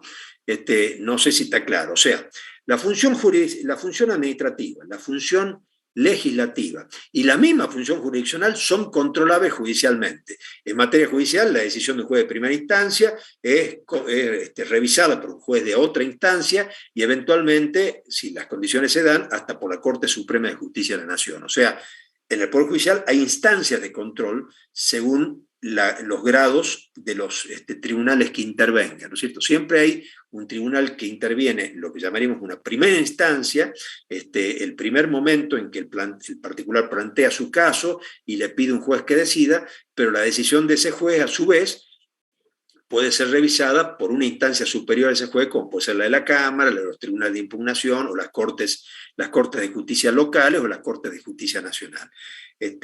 Entonces, siempre va a haber, en todas las otras funciones del poder, siempre va a haber control, ¿no es cierto? Control judicial. Y en la función gubernativa, el juez no podrá cuestionar el contenido de la función gubernativa, no la puede invalidar, pero sí puede resolver las consecuencias negativas que esa decisión ha traído aparejado a los ciudadanos que eventualmente van a ser indemnizados o reparados en los perjuicios sufridos, ¿no? El único caso en donde el juez no puede actuar más allá de un límite, ¿no es cierto? Es decir, acá el ejercicio de la función gubernativa no está sujeto a control judicial. Sí está sujeto a control judicial los efectos de ese tipo de decisión, ¿no? En cambio, en los otros casos siempre el Poder Judicial va a intervenir, ¿no? Si hay alguien que lo plantea, el control judicial siempre debe ser suficiente. Así dicen todos los tratados de derechos humanos. Toda decisión de carácter administrativo que afecte a los intereses de las personas debe tener control judicial suficiente, ¿no? Control judicial suficiente. Este concepto de control judicial suficiente domina todo el actuar del Poder Judicial y domina las garantías que las personas tienen frente a las arbitrariedades del poder, ¿no?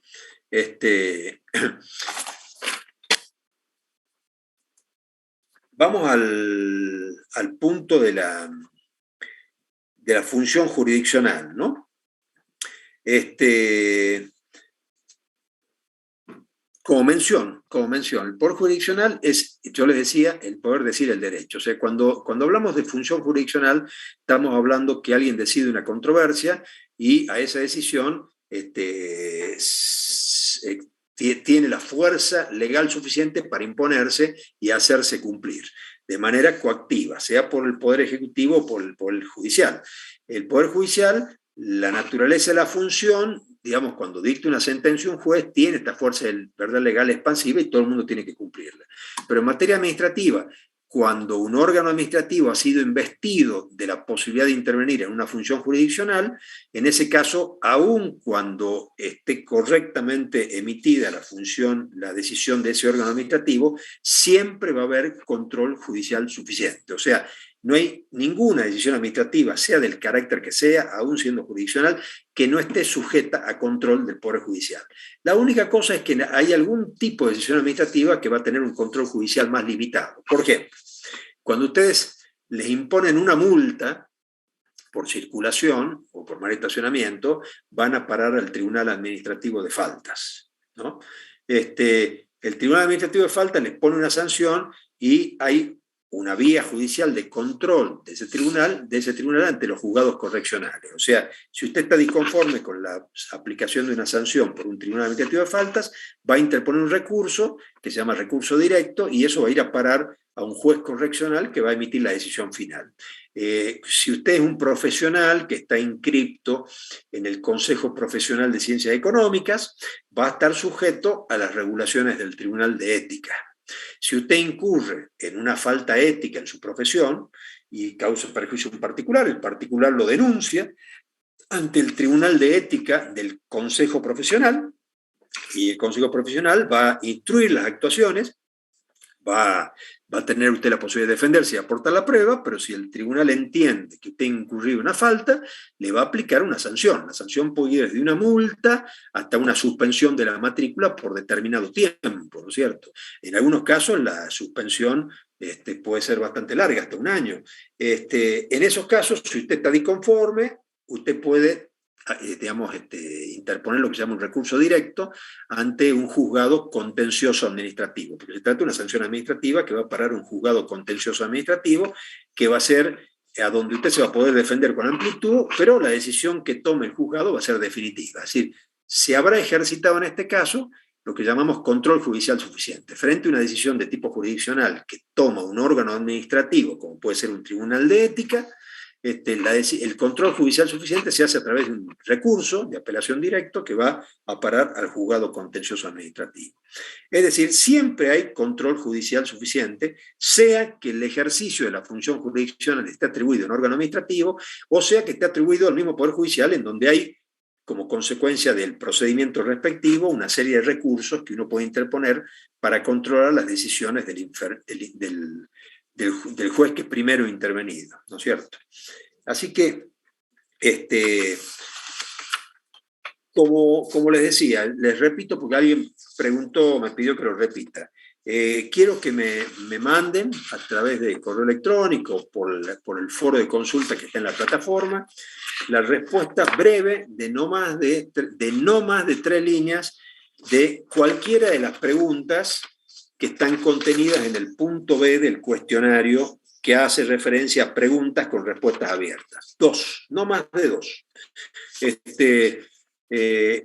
Preferentemente prefiero que lo hagan en grupo. Esto me va a dar una pauta. Si no ponen el nombre no importa, a mí me interesa que me den la pauta. No, es decir, traten de responder razonando, porque las respuestas no son siempre tan matemáticas como aparecen en el sistema con el buscador de Google, digamos, ¿no?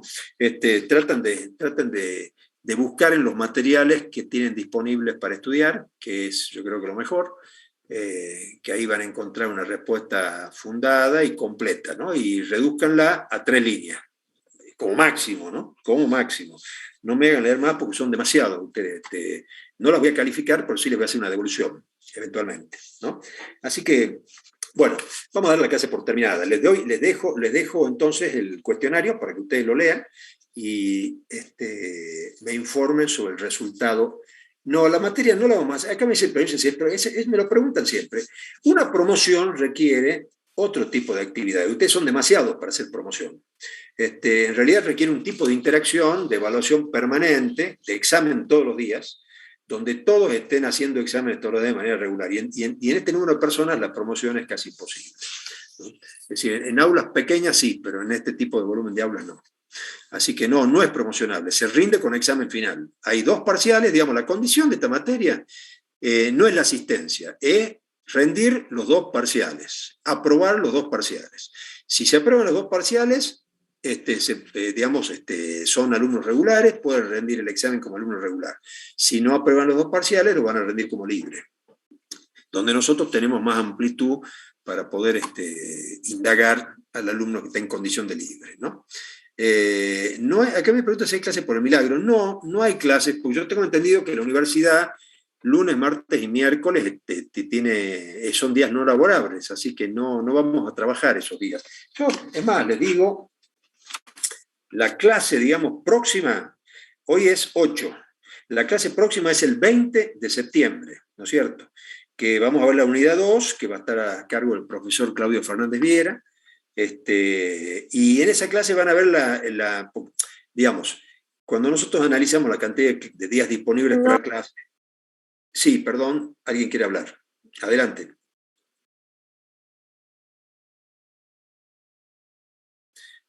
Los trabajos prácticos, si me los mandan por correo, yo los voy a agradecer. Mándenmelo por correo. Y si no, súbanlos a la plataforma, no hay problema. Pero prefiero que los manden por correo, así yo les hago la devolución, ¿no?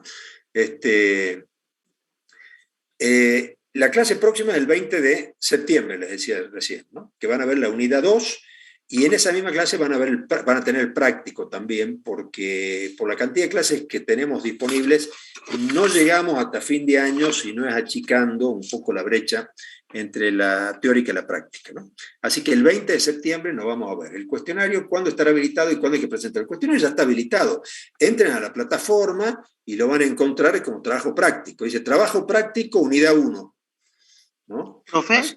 Sí. Sí, disculpe, yo quería hacer una consulta. ¿Habría algún problema si le mando yo solo mi respuesta? Porque yo no uso celular y no estoy en ningún grupo de WhatsApp. Bueno, no importa, mándemela, no hay inconveniente. Yo prefiero que sea en grupo para no tener que corregir 220 nada más. Pero bueno, sí, lo puede hacer, no hay problema. Sí, sí, no hay inconveniente. Sí, muchas gracias. Sí, es que como no uso celular, entonces se me complica un poco. Sí, sí, entiendo las limitaciones que existen en ese aspecto, así que no hay problema, sí. No hay inconveniente, mándemela nomás, ¿sí? Disculpe, ¿Sí? ¿puede pasar su mail? Así le enviamos ¿Puedo? ahí. ¿Cómo no? Ahí va. Gracias.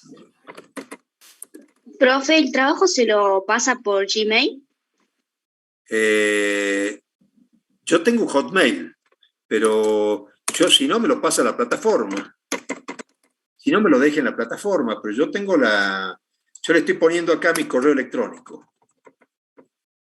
Alfredo_Puig@hotmail, ¿sí? Ese es mi...